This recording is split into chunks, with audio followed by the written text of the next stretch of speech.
April is here, and I am here to give you what's going on in the Denver metro area real estate market. I'm going to share some stats with you from the Denver Metro Association of Realtors and this trends report. And so I hope you enjoy, and we'll get something out of this video. So, some of the most important stats: active listings is one of them. 4,516 properties, that's condos, townhomes, and homes, were on the market as of the end of March, which was up. Man, the number looks huge, 103% from last year. Keep that in perspective, though, because historically speaking, in March, 13,609 is the average active listings. That's from 1985 to 2022, 13,609. So it's like a third of what is historically normal still. So yes, inventory has gone up, but it's still very low. Closed homes went down about 21% from last year. There's less homes that are closing and selling at the moment. The median sales price for homes is 620, and for condos, townhomes was 405, 750. And values have gone down compared to last year. At this point, it's down 6.15%. That's not too surprising, just based on the interest rates that were last year in March compared to what they are now. Now they're as of today, in the low sixes, but they've been in the 7%, 6, 5 percent range. Whereas last year, we were coming off of the pandemic and in the twos, threes, fours. So not surprising that home values have decreased compared to last year. I feel like as we go farther in the year, as we get into the second half of the year, that number won't be as low. I feel like we might have some overall appreciation this year, but it's going to be, in my opinion, probably pretty flat. Maybe a little bit down, a little bit up, pretty flat. 37 days on the market for homes to sell. It is taking a little bit longer for homes to sell, with the buyer demand being lower, with interest rates higher. And also the higher interest rates have impacted sellers as well. If you have a 3% interest rate, you're probably going to be a little less motivated to move unless you have to.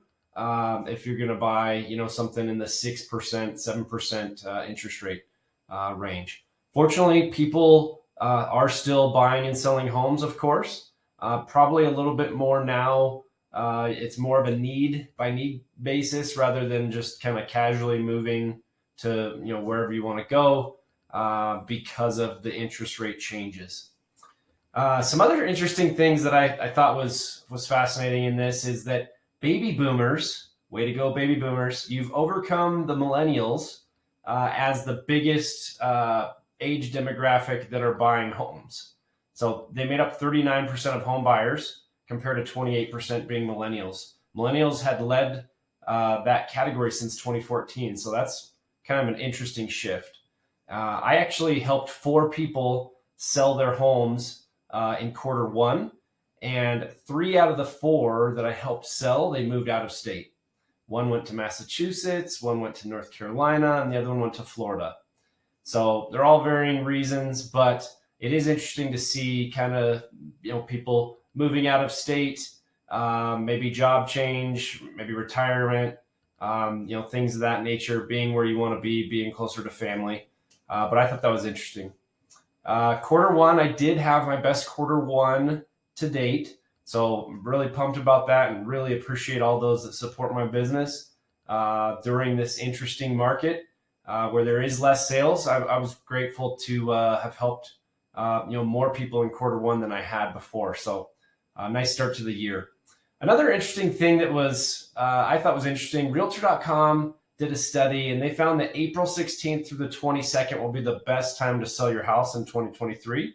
I will actually be listing a house during that time, but I thought that was kind of interesting. There's not just a magic window. Like, if you list not on that day, don't freak out. It's okay. Usually from February to June is kind of the prime peak selling season. So if you're in that window, please don't freak out, but I thought that was interesting and I'd share. Lastly, I just wanted to say, with the interest rates around 6, buyer demand is a little bit lower, but there is good news. They're dropping as of, very recently. So if they get into the 5% range, I think there will be more buyers, and there's probably going to be more sellers too, if that happens. So it'll be interesting to see. I'd love to talk with you about your individual real estate questions or goals, whether you're thinking of moving now or in a few years. I would love to have a conversation with you and be of service to you to help you have the best experience possible in selling your home. Thanks so much for watching. That's the update for April. Have a great month.